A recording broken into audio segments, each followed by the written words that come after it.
जब हम कावड़ का डंडा लेकर 2 लोटे उसमें बंधे हुए हैं, कई लोग कावड़ का डंडा भी नहीं रखते, 2 लोटे ही ले लेते,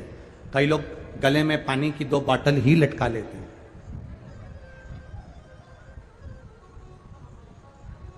शिव जी को जल चढ़ाया, एक कलश का जल शंकर जी को चढ़ाकर दूसरे कलश का जल थोड़ा चढ़ाकर उसमें से जल बचाकर लाकर शिव का चढ़ा हुआ जल दूसरे वाला पात्र जो खाली करा है उसमें झेल कर लाकर हम जिस स्थान पर अपना घर है, जिस घर के अंदर जो पानी का हंडा है, मटका है, परिंडा है, पानी भरते हो रसोई घर में, हंडा भरते हो, मटका भरते हो, पानी की बाल्टी, हंडा, जहां रसोई घर के अंदर पीने का पानी रखते हो, उस स्थान पर जब हम कावड़ का जल लेकर आते हैं, थोड़ा सा उसको एक कटोरी में 2 दिन तक उस कावड़ के जल को एक कटोरी में उस पानी के हंडे के पास रखते हैं और एक घी का दीप हमें 2 दिवस तक रोज शाम के समय लगाना चाहिए। क्यों? उससे हमारे गए हुए जो पित्र हैं, पूर्वज हैं, वो जहां पर भी होते हैं उनकी मुक्ति तो होती ही है, साथ में वो हमको आशीर्वाद देते हैं, दूधो नहाओ पूतो फलो, और जीवन का आनंद सुख पाओ। ये हमारे पूर्वजों का फल हमें प्राप्त हो जाता है। कावड़ियों को 2 चीज का स्मरण हमेशा रखना चाहिए कि जब जल भरने के लिए कावड़िया घर से जाए, आप लोग भी अगर कोई 16 अगस्त को सीहोर आए, हम आपसे भी कहेंगे, कावड़िया जब जल भरने के लिए जाए तो 2 चीजों का स्मरण होना चाहिए। एक, अपने घर से निकलते समय दरवाजे के बाहर 2 स्वस्तिक बनाकर अवश्य आए। 2 स्वस्तिक बनाकर अवश्य आए। कावड़ियों का नियम होना चाहिए, घर से जब निकले 2 स्वस्तिक दरवाजे पर बनाकर आना चाहिए। जिस समय आप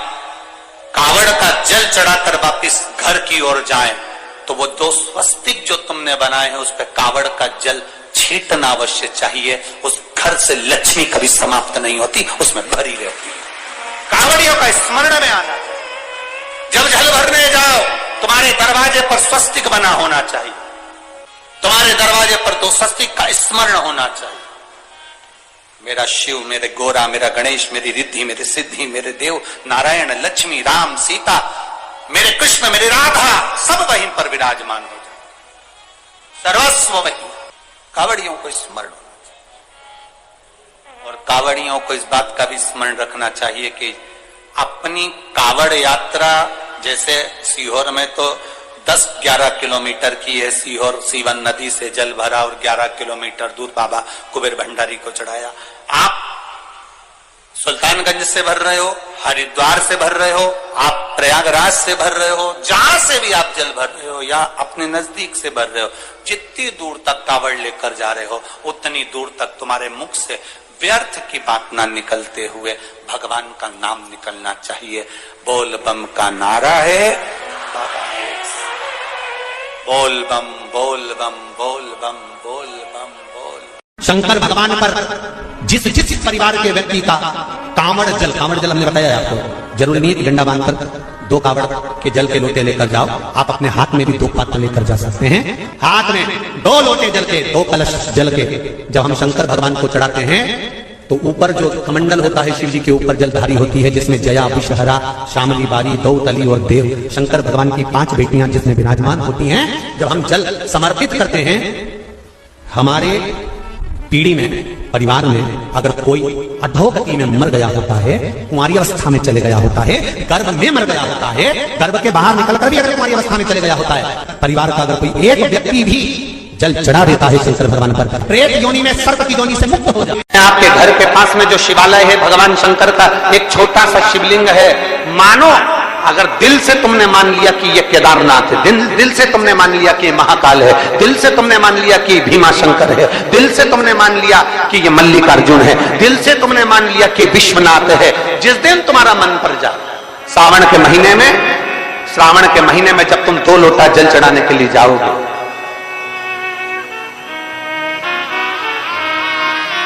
श्रावण के महीने में जब तुम 2 लोटा जल चढ़ाने के लिए जाओगे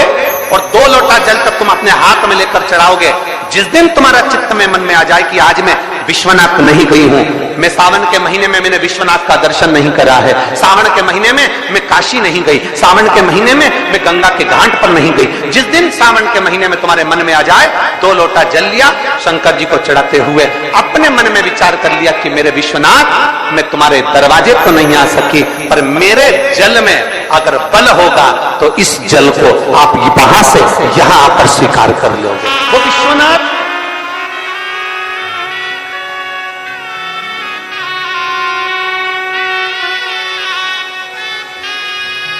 पहला दिन लगे 2 लोटा जल चालू कर दो। श्रावण के पूरे महीने 2 लोटा जल अपने घर से लेकर जाओ, और अपने घर से जब जल लेकर जाओ तो ये विचार कर कर जाना, आज मैं शिव को काशी में, आज मैं शिव को केदार में, आज शिव को अमरनाथ में, आज शिव को भीमा शंकर में, आज शिव को मल्लिकार्जुन में। और फिर निवेदन करूंगा, जिस बहन को 19 और 20 साल तक भी औलाद नहीं हुई हो तो कृष्णेश्वर महादेव का नाम लेकर 2 लोटा जल तुम्बकेश्वर महादेव का नाम लेकर चढ़ा कर देखना, सावन के बाद में बाबा संतान जरूर देगा, झोली जरूर भरेगा।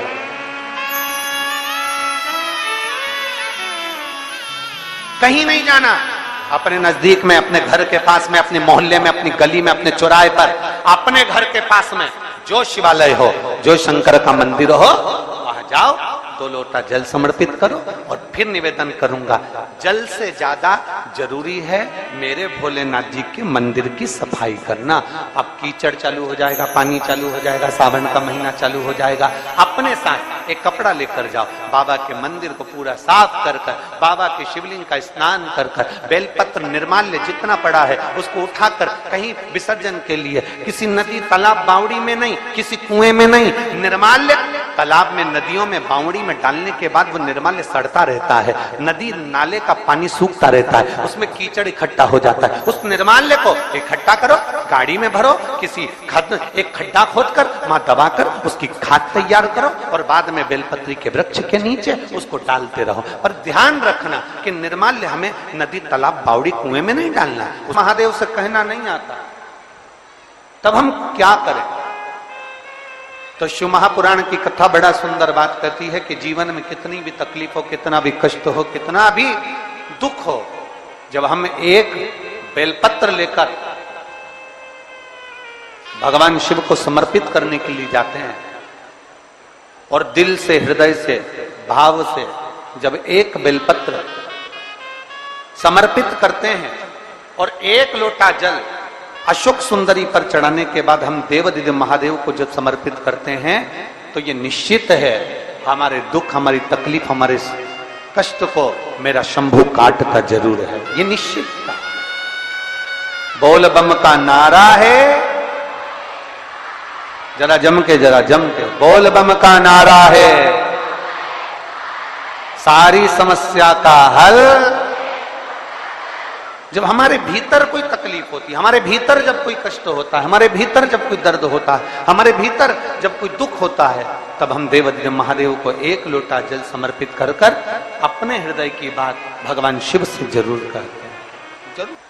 थोड़ी सी भी विषम परिस्थिति चल रही है, थोड़ा भी तकलीफ चल रही है, थोड़ा भी कष्ट आया है जीवन में, थोड़ा भी दुख, थोड़ी भी तकलीफ, थोड़ा भी दर्द, थोड़ा भी कष्ट अगर आपके जीवन में आया है तो शिव महापुराण की कथा कहती है सबसे पहले भगवान शंकर की शरणागति में जाए, भगवान शिव के पास जाए,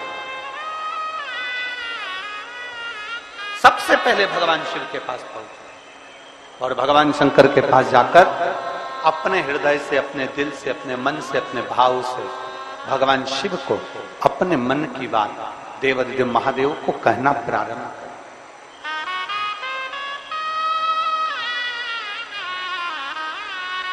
अपने भीतर जो संशय है, अपने भीतर जो संशय उत्पन्न हुआ है, अपने भीतर जो हम संशय में आए हैं, उस संशय को मिटाने के लिए, अपने भीतर के दुख को, अपने भीतर की तकलीफ को, अपने भीतर के कष्ट को मिटाने के लिए कहीं दूसरी जगह नहीं जाए,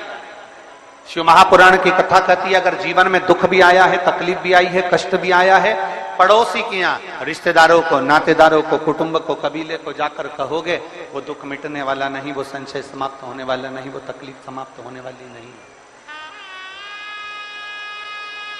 वो दुख समाप्त होने वाला नहीं है। अगर जीवन में संशय आया है, जीवन में अगर तकलीफ आई है, जीवन में अगर कष्ट आया है, तो हमें शिव की शरणागति ग्रहण कर लेना चाहिए। एक लोटा जल हाथ में लेकर भगवान शिव से अपने दिल की बात, अपने मन की बात भगवान शंकर को जरूर जाकर कहना चाहिए। कर रहे हो, ये आपके ऊपर निर्भर करता है। मां, महात्मा और परमात्मा,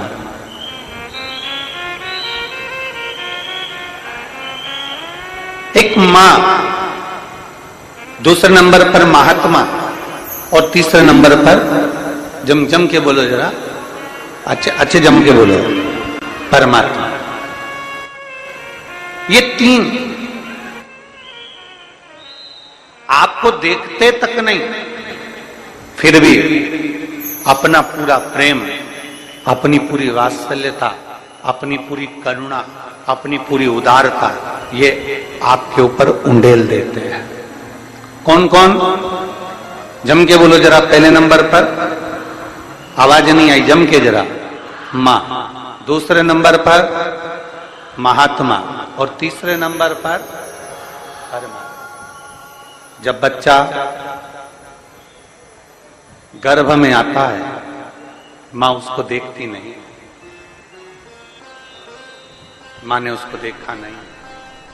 जब बच्चा गर्भ में आया, जब बच्चा गर्भ में पहुंचा, तो मां ने उसको देखा नहीं, मां उसको देखी नहीं। बच्चा जब गर्भ में आता है तो मां ने उसको देखा नहीं होता है। बच्चा जब गर्भ में आता है तो मां उसको निहारी नहीं होती है, पर मां अपनी पूरी करुणा, अपनी पूरी उदारता, अपनी पूरी वात्सल्यता, अपना पूरा प्रेम मां उस बच्चे को दे देती है। पूरी करुणा देती मां ने, पूरी वात्सल्य। ये हैं शंकर के भक्त, ओघड़दानी के भक्त, शंभू के भक्त, त्रिकालदर्शी कैलाशी के भक्त।